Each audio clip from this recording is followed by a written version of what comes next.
오늘이 일요일 또 녹화를 하게 됩니다.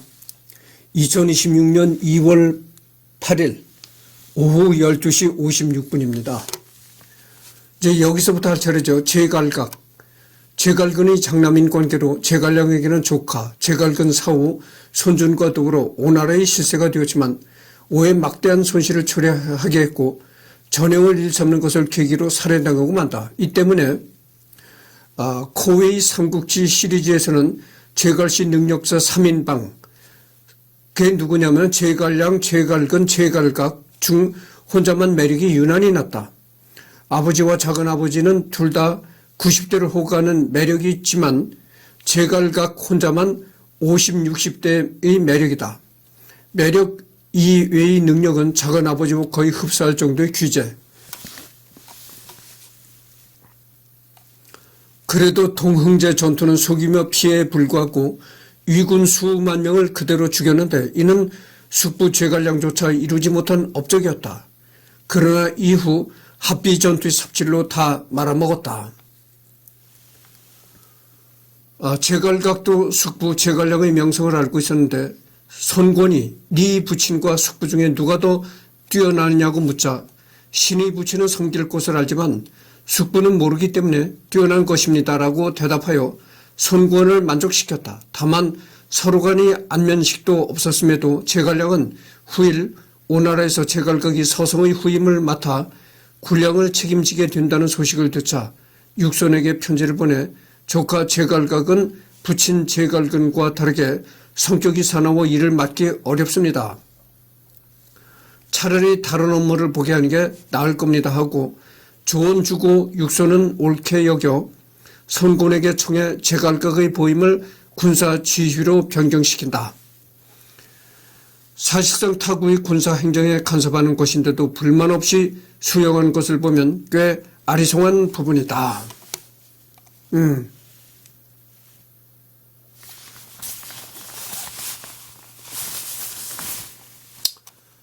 제갈과 제갈량의 딸로 전해진다. 선고가 있다는 것을 증명하고 싶어하며 이름을 과로 바꾸었다. 신선이 되었고 성도 근처에 성모 선사 승연 간려지사라는 사당에 모셔져 있다는 기록이 있는데 물론 제갈량에게 딸이 있다는 역사적 기록은 존재하지 않는다. 이 제갈과라는 여자가 뭐 제갈량의 딸이다 이렇게 입으로 전해진다는 얘기죠. 그러나 그것이 이렇게 소문처럼 입으로만 전해지는 얘기일 뿐이지 제갈량한테 딸이 있었다는 그런 역사적인 정사의 기록이 없다는 겁니다. 정사라는 건 내가 얘기를 했잖아요. 궁궐이나 이런 데서 전문적으로 기록을 관리하는 관리에 의해서 기록된 역사.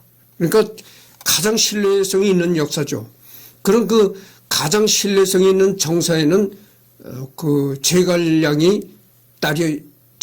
딸이 있었다는 얘기가 기록이 없다는 거죠. 그런 기록이 없다. 제갈회 전설상에 나오는 제갈량의 어린 아들 제갈풍 한원제 때 인물로 제갈량의 조상이다. 제갈풍은 명정 출신으로 군문학이 되었으며 인품이 뛰어나고 천성이 강직하여 사회 교위가 되었는데 비리를 지적함에 있어서는 피하는 바가 없었다. 사회 교위. 잠깐만요.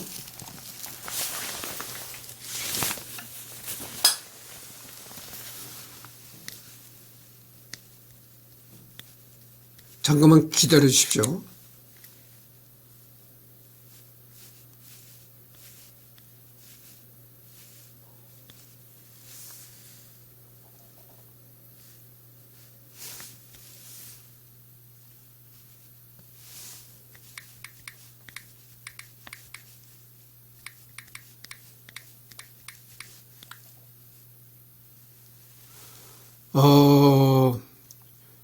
고대 중국의 관직이다. 조난 후한 조의 서진 시대에 황제의 친족을 포함한 조정 대신들을 감찰하는 것을 목적으로 그러니까 이게 말이죠.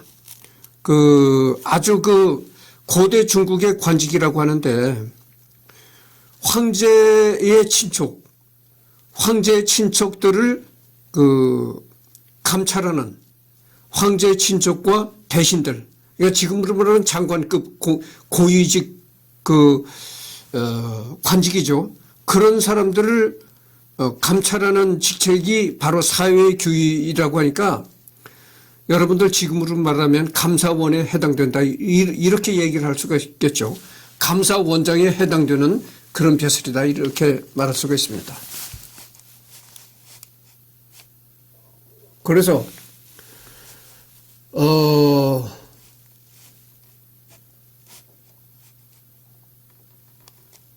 내가 어디까지 했나? 예.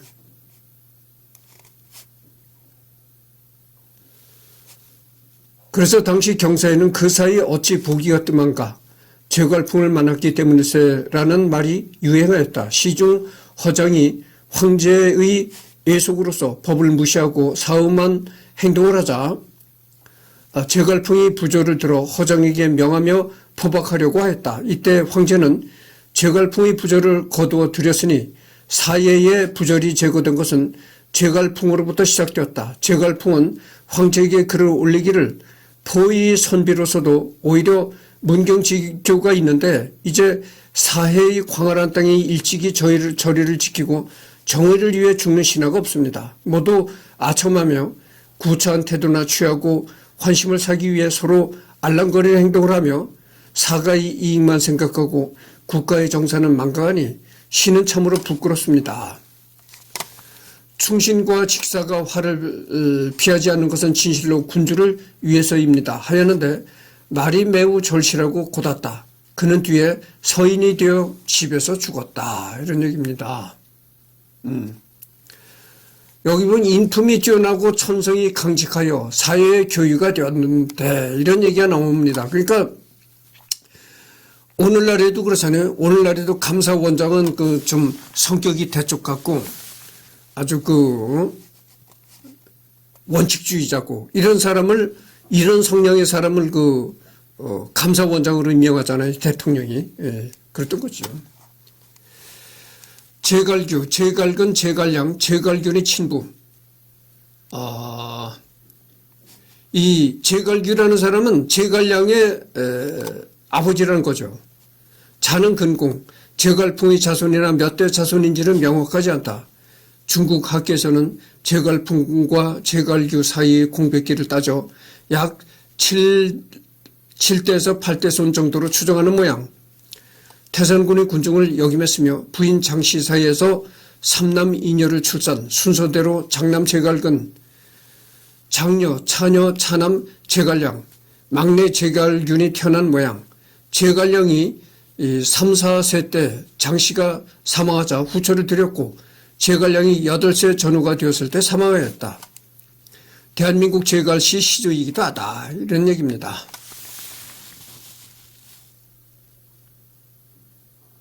제갈규.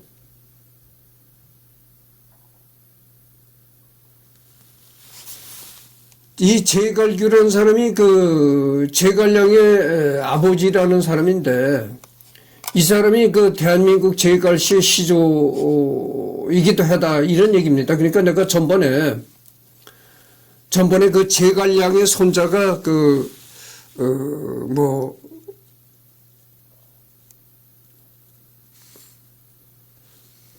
제갈량의 손자뻘 되는 사람이 증손 제갈량의 증손이 이제 신라에 이렇게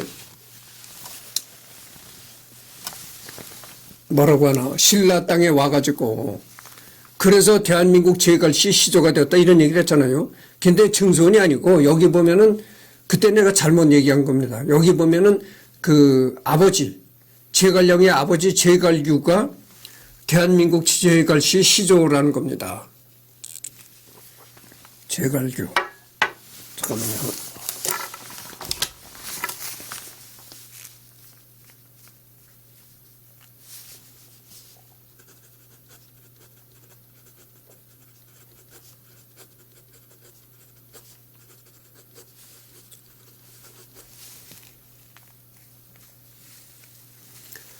그 다음에 제갈현. 제갈규의 동생, 제갈규 사망 후 제갈규의 가족을 수습했으며 저조로 인해 전란이 서주까지 미치자 제갈량, 제갈균 그리고 2명의 진료를 데리고 남하한다. 이때 원술의 요청으로 예장 태수를 역임. 예장은 양주사사 관할로 원술에게는 권한이 없었으며 조정의 비준도 받지 않은 모양으로 원술은 한시를 무시하고 있었고 또한 군벌로서 세력을 확장하려고 있었기에 벌어진 일이다. 이후 조정에서 예장 태수 주호가 파견되자 순순히 물러나고 형주목 유포를 정착한다. 이후 제갈련의 두 진려가 양양의 명문규적인 괴씨 가문과 방씨 가문에 시집을 간 것으로 볼 때 유표가 제갈련을 후하게 대한 것으로 보인다. 그 뒤 제갈량이 17살 때가 되었을 때 병으로 사망한다. 친인척 관계 황승언 제갈량의 장인 양양의 명문 귀족이며 채풍의 장녀와 결혼하였다. 유표가 채풍의 처녀를 후조로 들었기에 황승언은 유표와 처형제가 되는 셈. 고로 제갈량은 유표와 처조카 사위, 처이모부에 해당되는 인척관계를 맺게 된다. 제갈량은 재능을 높이 평가하여 제갈량에게 자신이 따로 추천했으며 이로써 제갈량은 양양의 명문 귀족인 유씨, 채씨, 황씨, 괴씨와 인척관계를 맺게 된다. 그러니까 이 황승원이라는 사람은 제갈량의 장인 되는 사람이다 이런 얘기죠. 방덕궁 양양의 이름 높은 선비 제갈량의 작은 누이가 그의 며느리가 되기에 제갈량과는 친인척 관계가 된다. 벼슬길에 한 번도 나서지 않았으나 유표는 그가 벼슬길에 나서 자신을 도와주기를 원해 찾아가곤 했었다. 유표가 그에게 물었다. 그대가 벼슬에 나아가지를 않으니 후손에게 무엇을 남겨줄 수 있겠소? 방덕궁이 대답하기를 벼슬에 나가지를 않으니 후손에게 안전을 물려줄 수 있죠. 유표는 그저 탄식을 할 수밖에 없었다고 한다. 사마휘보다 10살이 많아 사마휘가 형으로 모셨으며 제갈량의 재능을 높이 평가해 그를 자주 지도했다. 와룡이라는 별호는 방덕궁의 입에서부터 퍼진 것이라고 한다. 방통 자는 사원 방덕궁이 별칭으로 붙여준 봉초로도 유명하다. 양양의 명문 귀족인 방씨 가문의 자제로 방덕궁의 조카 제갈량의 작은 누이가 방덕궁의 며느리이기 때문에 방통과는 또 친인척에 해당한다. 사마휘, 방덕궁, 부선 등 인사에 대한 안목이 뛰어난 이들 모두에게 극찬을 받으며 우여곡절 끝에 유비의 참모로 합류하였으나 애석하게도 유비가 익주에 입성하기 위하여 출전할 때 일군을 이끌다 전사하였다. 방산민 양양의 명문 귀족인 방씨 가문의 자제 제갈량의 작은 누이와 결혼하였다. 위나라에서 벼슬을 하여 황문이부랑에 올랐으나 요절 그와 제갈량의 작은 누이 아들로 추정되는 환희 진나라에서 태수직을 얻었다. 황문이부랑 잠깐만요.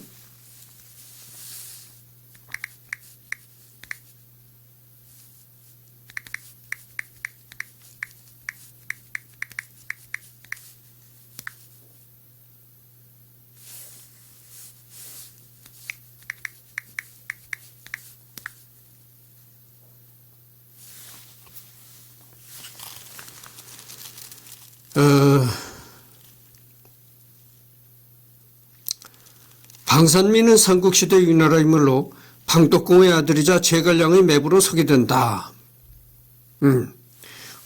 잠깐만요.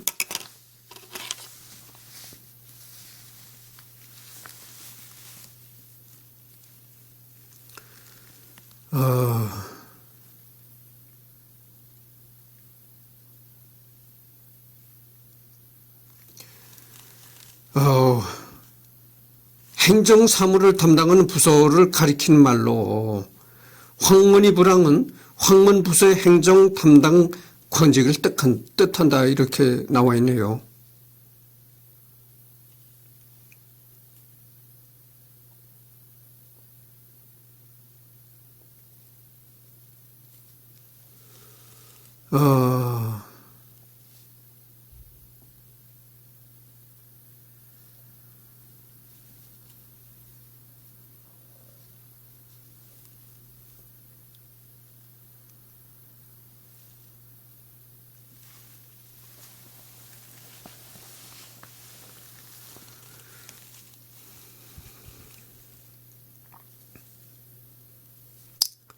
황문희 부랑의 역할과 책임에 대한 명확한 정보를 검색 결과에서 확인할 수 없습니다. 다만 검색 결과에는 황문시랑이라는 관직 명칭이 여러 인물의 직분으로 언급되며 이 직분이 황제 직속의 근위 관리로서 궁중을 관장하는 성격임을 일부 설명한다. 그러니까 그 궁중에 황문희 부랑이라는 것은 아마도 이 궁중에 무슨 행정, 사무 이런 것을 담당하는 부서였었나 봐요. 근데 이때 그 맨 끝에 랑이라고 나오잖아요. 이 랑이라는 거는 그 대부분 하급직에 속했다는 겁니다. 랑이라고 붙어 있는 거는 고위직이 아니고 하급직원이었다는 거죠. 그러니까 아마도 그 궁중에 행정 사무를 보는 하급직원에 있었던 사람이 아닌가 이렇게 생각이 듭니다. 제갈탄, 제갈근, 제갈량의 먼 친척, 같은 사이의 교위 제갈풍의 후손으로 고향도 갔다. 위나라에서 벼슬을 하였으며 진동 대장군이라는 높은 지위에까지 올랐다. 하지만 후에 수춘성을 근거로 기병했다가 사막 가문에 주살당한다. 때문에 당대의 사람들은 제갈량, 제갈근, 제갈탄을 빗대어 총나라는 용을 얻었고 오나라는 범을 얻었으나 위나라는 개를 얻었다가 평하기도 했다. 하지만 보면 알 수 있듯이 진동 대장군에 오를 만큼이 인재였으며 당대 선비들에게 흠모를 받기도 한 인재인지라 용과 범은 아니었어도 준걸은 분명 준걸이었다. 그러니까 이 정도의 인재가 개 취급을 받았을 정도로 제갈량과 제갈근이 대단했다는 말도 된다. 그래서 여기 보면은 진동대장군이 어떤 건지 좀 알아봅시다.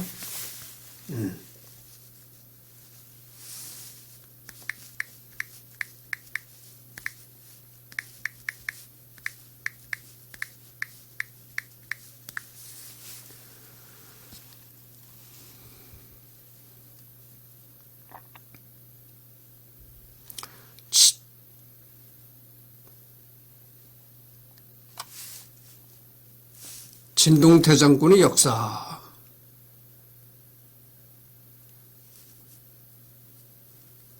이거는 여기 중국 역사가 아니고 여기 이렇게 우리나라 역사가 나오는데 한번 봅시다.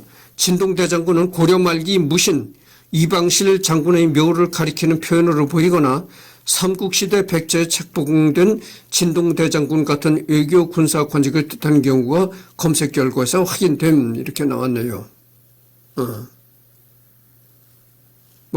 중국의 그 진동대장군에 관해서는 나오지 않았습니다.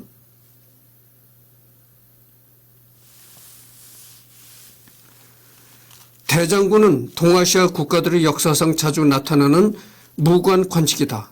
중국 고대 중국에서 대장군은 각 장군 가운데서 최상위 위치한 자를 의미하는 관직. 그러니까 이 진동대장군이라는 건 말이죠. 이 무관이라는 건 지금으로 말하면 군인이잖아요. 군인 중에 최고 으뜸 군인이다 이런 얘기죠. 그러니까 그 군인 중에 최고 으뜸 군인이라면은 지금으로 하면 뭐라고 얘기를 할 수 있을까요? 참모총장, 합참의장 이런 식의 얘기가 되겠죠.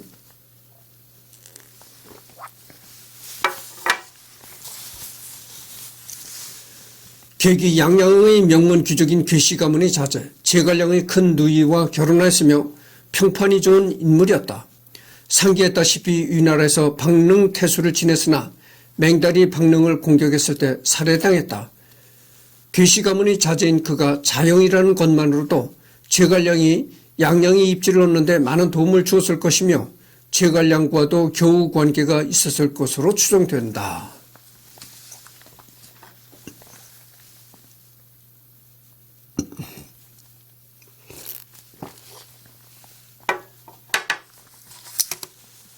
그러니까 이 괴기라는 사람은 그 제갈량에 매형되는 사람이었다 이런 얘기죠. 유표, 형주의 주목, 한실이 먼 그 친척으로 유비와도 친척에 해당된다. 제갈량의 장인인 황승원이 유표와 동서 사이이기 때문에 또한 친인척에 해당된다. 유기, 형주의 주목 유표의 장자 기록에 따르면 유기 또한 평소에 제갈량을 매우 중시했다. 유기는 매양 제갈량과 더불어 스스로 안전할 수 있는 계책을 알려 했는데 제갈량이 번번이 거절하니 어느 날 후원을 산책하다 함께 높은 누각에 올라 연회를 베푸는 사이 사대리를 치우게 하여 제갈량으로부터 신생과 중의 이야기를 듣고 강화태수를 자청 일신의 안전을 꾀할 수 있었다. 나중에 강화태수가 된 유기가 유비와 제갈량에게 도움이 되었던 것은 덤.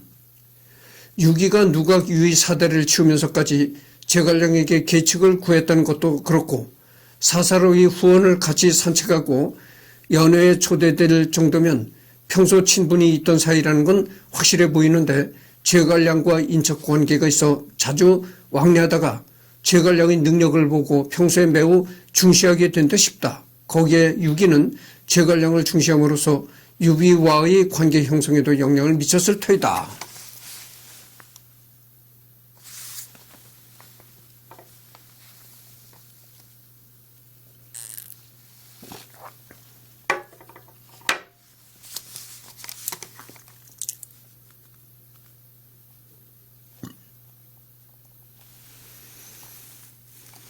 유종, 유기. 후한말의 군벌인 유표의 장남이자 유종과 유수의 형으로 어머니는 진씨다. 이렇게 나왔습니다. 유표와 닮은 풍모가 있어 평소 큰 총애를 받았지만 유종을 후계자로 지지하는 최씨 일가에게 미움을 받아서 유종이 하는 것은 다 감싸준 반면 유기 공적은 아무리 커도 묻혀졌고 작은 잘못이 있어도 반드시 소문이 났다고 한다. 안에서는 채부인이 밖에서는 채모가 선전의 열을 올리니 유표도 더 이상 유기를 신뢰하지 않게 되어 결국 강화태수로 내쫓기게 된다. 이런 얘기입니다.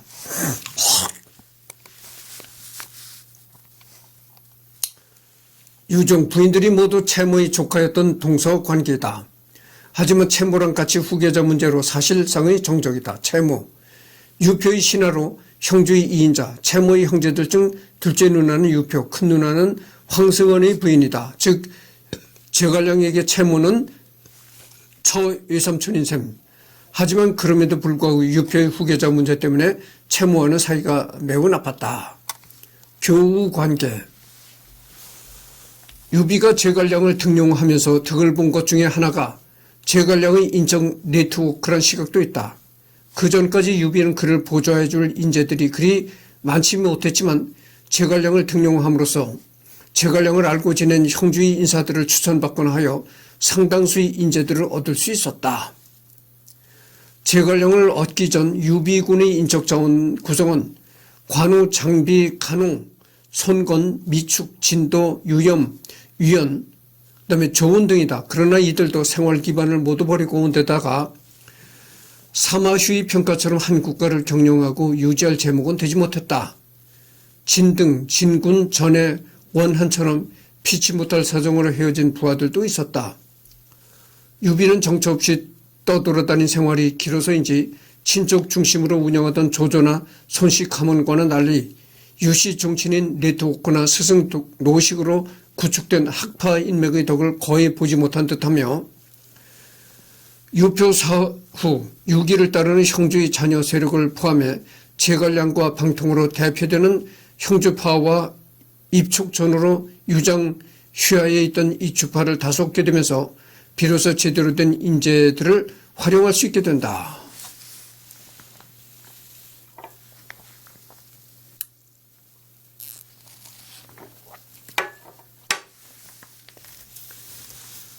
유비가 국사에 유비라는 건 총나라의 황제였다고 했잖아요. 근데 그 유비가 제갈량을 등용하면서 덕을 본 것 중에 하나가 뭐냐면은 제갈량은 인적 네트워크가 아주 풍성했다고 하죠. 그래서 요즘 말로 하면 한마디로 이런 얘기죠. 제갈량은 마당발이었다. 그러니까 인간적인 교류가 많았던 그 마당발이 바로 제갈량이었다. 이렇게 말할 수가 있겠어요. 사마휴, 수경이라는 별명이 붙은 인물병이 실로 정확했으며 방덕공과 형님 아우하는 사이였다. 제갈량의 스승으로서 그를 지도했을 뿐만 아니라 그의 재능을 높이사 연암에 사는 풍구라는 이를 스승으로 모셔와 제갈량을 지도했다. 후에 제갈량을 유비에게 천거하였다. 이 사마휴라는 사람이 그 제갈량을 유비에게 추천해 준 사람이다, 이런 얘기죠.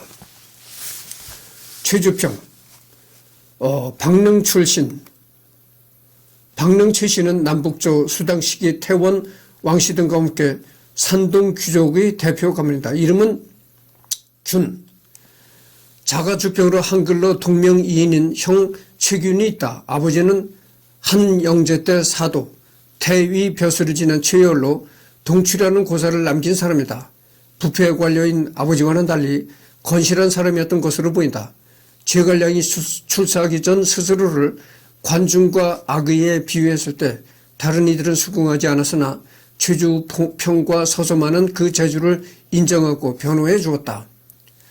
또한 제갈량을 높이 평가하면서도 단점을 수시로 지적해 줬는데 제갈량은 이 일을 들어 훗날 신료들에게 자신의 단점을 지적하는데 주저하지 말 것을 권했다. 서서 자는 원직, 본명은 복, 양양에 모여있던 인재들 중에 한 명이며 제갈량의 가장 친한 친구로 추정된다. 제갈량과는 형주에서 유학하던 시기에 교우를 맺게 되었다. 제갈량이 자신을 관중과 악의에 비교할 때 진작에 그 말을 인정했던 몇 안 되는 사람으로서 제갈량과는 유별나게 친분이 두텁던 것으로 보인다. 제갈량보다 먼저 유비를 섬기던 중 장판파 전투의 혼란 속에 어머니가 조조에게 사로잡히자 조조에게 넘어가게 되었고 그대로 출세했다.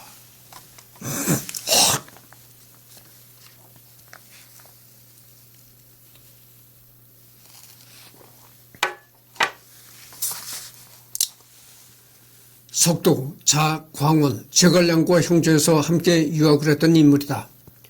제갈량과 우위가 상당히 깊었다. 조조가 형주로 남아할 때 임관에 군수, 전농, 교위 등의 관직을 거친다. 맹건, 자공이 역시 제갈량과 형제에서 함께 유학했던 인물이다. 향수병이 이기지 못해 고향에 돌아가 조조 밑에서 벼슬살이 했다. 친구들 중에서는 가장 먼저 출세한 인물이고 이때 제갈량은 중국에는 사대부가 많은데 왜 하필 고향에서 논이려 하시오 하며 몹시 안타까워했다. 제갈량이 기산에서 사마의와 대치할 때 사마의의 편지에 답하면서 자신이 안부를 맹건에게 전해줄 것을 부탁한 걸로 보아 둘의 우정은 그때까지도 변치 않았던 것으로 보인다. 마량, 양양의 명문 귀족인 마씨 가문의 아들, 백미라는 고사의 주인공이기도 하며 제갈량보다 나이가 어려 제갈량을 존형이라 불렀다. 제갈량과 의형제를 맺었다는 이야기도 있을 정도로 친분이 깊었던 인물로 그를 따라 촉에서 벼슬을 지내나 이릉대전 때 사망했다.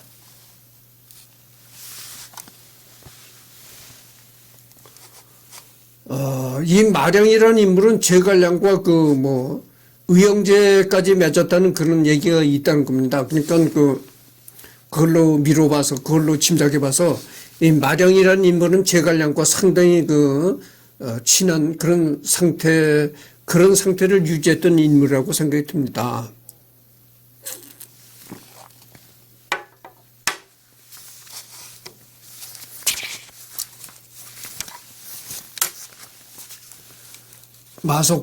마량의 동생 제갈량이 남북 정보를 준비하는 동안 자주 군략을 의논했던 상대, 마량의 동생이었기 때문에 제갈량이 더더욱 총애했던 것으로 보이나 결국 제1차 북벌 때 길목을 지키라는 제갈량의 명령을 어기며 산으로 올라가는 실책을 범하고 장합에게 패배, 1차 북벌이 실패로 끝나 군법을 지키기 위해 제갈량은 울면서 마속을 뺐다. 이 마속이란 자가 참 제갈량과 참 가까운 사이였지만 이 마속이라는 사람이 길목을 지키라는 그 제갈량의 명령을 어기고 길목을 지키지 않고 산으로 올라가는 실책을 범해가지고 장압에게 패배했다는 거죠. 그래서 그 1차 북벌이 실패로 끝나 군법을 지키기 위해서, 그러니까 이걸 봐도 알 수 있는 거죠. 제갈량이라는 인물은 아무리 개인적으로는 친한 상태였지만 그래도 공적으로는 굉장한 그 실책이 있었기 때문에, 여러분들 또 이런 얘기 했잖아요. 공고와 사를 뭐 분명히 해라 이런 뭐 얘기도 있잖아요. 그래서 이 제갈량은 개인적으로는 그 마속이라는 사람을 굉장히 아꼈지만은, 그러나 이렇게 그 전투를 패배하는 그런 실수를 저질렀기 때문에 이 제갈량은 울면서 마속의 목을 베었다는 겁니다. 그래서 거기서 이제 읍참마속이라는 그 사자성어가 나왔다 이런 얘기죠. 울면서 벨참, 울면서 벤다, 말마, 일어날 속, 이런 그 한자 성어입니다. 고사성어. 울면서 마속을 베다라는 뜻으로 규율과 원칙을 지키기 위해 자신이 아끼는 사람을 눈물을 머금고 처단한다는 의미의 고사성어이다. 울면서 공을 위해서 살을 희생한다 그죠. 그러니까 사적으로는 아무리 친해도 공적으로 잘못이 있으면 그거를 울면서 목을 벨 수밖에 없다. 그것이 이제 읍참마속이라는 사자성어가 되었다 이런 얘기입니다.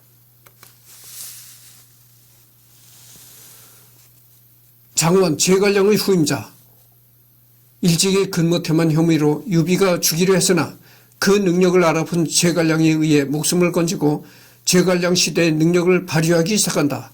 북벌 기간 동안 촉군의 후방을 지원했고 제갈량의 뒤를 이어 사실상의 제1인자로 촉한의 국정을 책임졌다. 이 장원이라는 사람이 그 제갈량에 상당히 신임을 얻었던 사람이다. 이런 얘기죠. 그래서 이제 이 제갈량이 후임자가 이 장원인데, 유비가 총나라의 황제 유비가 이 장원이를 죽이려고 했었다는 거죠. 근무태만을 한다 해가지고 그때 이 제갈량이 죽이지 말라 이렇게 제갈량이 가로막았다는 겁니다. 그래가지고 이제 살아났다는 거죠. 그런데 그 후에 북벌 기간 동안 촉군의 후방을 지원했고 제갈량을 뒤를 이어 사실상의 제1인자로 촉간의 국정을 책임졌다 이런 얘기죠. 조운, 제갈량과 뜻이 잘 맞아 사실상의 겨우 조운이 죽자 가장 슬픈 이 역시 제갈량이었다. 촉간의 원로 장수이면서 제갈량의 군사 사상에 제일 부합하는 인물이었기 때문에 내정에서 장원과 비의가 있다면 군사에서는 상위 호환으로 조운이 있다고 보면 된다. 유비 사후 군사를 맡길 수 있는 최고의 인물이었다. 그러니까 이 조운이라는 사람은 제갈량과 이렇게 아주 손발이 잘 맞았다는 얘기죠. 뜻이 잘 맞았다는 얘기입니다. 그래서 이제 유비 사후, 유비라는 그 황제가 죽고 난 다음에 군사를 맡길 수 있는, 제갈량이 군사를 맡길 수 있는 최고의 적정의 인물이었다 이런 얘기죠.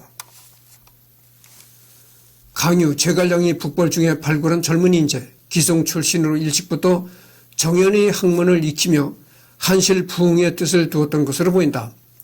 1차 북벌 당시 촉간에 귀순했고 그 재능을 알아본 제갈량이 중앙에 그를 추천하여 군사 경험을 쌓게 했다. 이후 촉간의 핵심 지휘관으로 성장했으며 장원과 비사후 현상 유지에 급급한 유선 때문에 만국 루트를 타는 촉간의 마지막 보루가 된다. 연희에게서는 제갈량이 평생 동안 병법을 연구하여 만들어낸 심서를 강유에게 물려준다. 그걸 바탕으로 북벌을 계승하였으나 제갈량만은 기반이 없는 데다가 정치력이 모자라 스승의 나라를 지키지 못했으며 촉을 점령한 위군 상대로 반관계를 쓰다가 실수로 패사한 것으로 묘사되었다. 최후는 연희에서는 자결이지만 정사에서는 마지막까지 분투하다가 죽었다가 나온다. 그 다음에 엄준, 손권이 황제가 되자 위로 임명되어 촉간의 사자로 갔는데 제갈량이 그를 매우 좋아했다고 한다. 삼국지연의에서 그의 장면을 알고 있다면 참 눈물이 난 장면이다.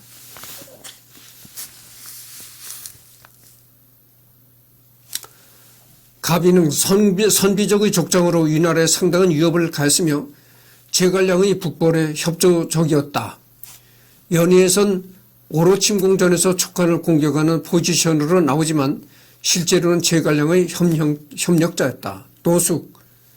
노숙은 제갈량의 친형인 제갈근의 친구였으며 제갈량을 동호로 데려가 손권과 대담할 수 있는 판을 만들어준 사람이기도 했다. 이 때문인지 연의에서는 위태로운 행동을 일삼는 제갈량의 성실한 조력자를 넘어 거의 보호자처럼 행동하기도 한다. 노숙이 사망할 때 제갈량이 사흘을 내리 슬퍼했던 기록이 남아있는 바 실제로도 둘의 교부는 매우 두터웠던 것 같다. 그 이전에 노숙이 유일하게 강경파를 제어할 수 있는 인물이었기 때문에 이거 이제 어떡하지에 가까웠던 것 같다. 관우. 이 관우라는 사람이 삼국지에 등장하는 또 중요한 인물이죠. 한번 읽어보도록 하겠습니다. 연의에서 둘이 신경전을 펼쳤고 이를 바탕으로 고우영이 관우를 질투하여 그의 죽음을 방조했다는 창작을 넣었다. 그런데 이문열 등이 이를 교묘하게 조작하여 제갈량과 관우는 실제로 사이가 나빴다고 주장하여 적지 않은 세월을 여러 사람이 낚였으나 오히려 정사에서는 서로 서신을 나눌 만큼 친분이 있음을 밝혔다. 실제로 제갈량이 유비에게 임관한 초기에는 관우와 장비를 상대로 조심스러운 태도를 보였고 몇 차례 관우를 지켜 세워주는 서신을 보내줬다. 관우도 같이 알고 지내는 시간 동안 그를 인정해서인지 제갈량이 자기를 띄워주는 서신을 받았을 때 무척 기뻐하여 주변 사람들에게 자랑했다. 이 두 사람의 관계를 이해하려면 먼저 두 사람의 나이 차이가 15살에서 20살 정도로 거의 부자뻘에 가깝다는 것부터 생각해야 한다. 관우는 제갈량이 어린아이였던 시절부터 무장으로 활약해왔고 갓 청소년 청년기에 접어들었을 시기에 당대의 용장으로 그 이름이 중국 널리에 알려진 인물이다. 그런 관우가 까마득한 후배뻘인 제갈량과 사적인 서신을 주고받으며 심지어 일종의 애칭이나 별명 삼아 염이라 불리기까지 한 것이니 이는 두 사람 사이에 상당한 친밀감과 호감이 없었다면 성립하기 어려운 관계다. 오늘날로 치면 나이도 거의 아버지뻘의 경력도 까마득한 직장 선배를 수염 아저씨라고 불러댈 수 있습니다. 악년지교를 나누는 관계였다고 보아도 상관없어 보인다. 특히 마초에 대해 문답한 두 사람의 서신 내용을 보면 이는 더욱 분명하다. 현대식으로 해석해보자면 형주지사장쯤 되는 관우가 익주 본사사장 비서실장쯤 되는 제갈량에게 개인적으로 연락해서 본사에 마초라는 사람이 새로 들어왔다던데 그 사람 대단하다며 내가 보기엔 어떠냐 하고 묻고 이에 제갈량이 그 사람 물론 대단하긴 한데 수염 아저씨만은 못하죠 하고 대답했다고 하자 이 대답을 들은 관우는 하하 본사량이가 보기에 마초가 대단하긴 해도 내가 더 낫다는군 하고 기분이 좋아서 주변 사람들에게 자랑한 격이다. 이런 파격적인 관계가 가능할 정도라면 두 사람은 단순히 별 문제 없이 잘 지내는 수준을 넘어 서로에게 명확한 호의를 가지고 친밀하게 지내는 사이였다고 사이였다고밖에는 볼 수가 없다. 거기에 제갈량은 관우 사후 아들인 관흥의 인물평을 좋게 해주었는데 당시 시대상 나이든 명사가 젊은 인재의 인물평을 해주는 것은 그의 후견인이 되어준다는 의미이니만큼 관우 사후에도 그의 가문과 좋은 관계를 이어나갔음을 알 수 있다. 정치적인 수일 뿐이라고 폄하할 수도 있지만 그 정도 지위가 되는 사람의 선택치고 정치적이지 않은 선택이 뭐가 있겠는가. 그리고 사실 연의 기준으로도 처음에 관우가 불복했던 때를 제외하면 둘의 사이가 좋았던 편이다. 아무래도 관우가 오만했던 점도 있고 둘이 유비군 내 서열 2위를 차지하기 위한 정치적인 요소를 가미함으로써 소설의 재미를 더하는 것이다.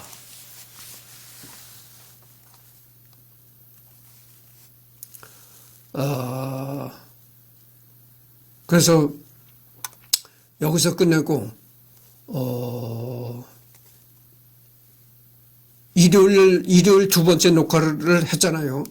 그러니까 여기서부터는 이것까지 마저 하겠습니다.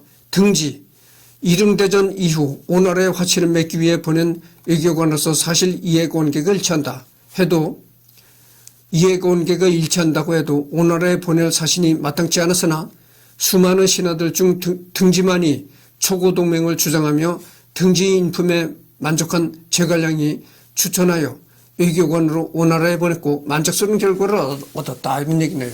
그래서 일요일 두 번째 녹화를 했잖아요. 그래서 오늘로선 더 이상 녹화가 없습니다. 여기 이제 여기서부터 할 차례인데, 여기는 말이죠. 여기는 다음 주 주말에 가서 또 녹화를 하도록 하겠습니다.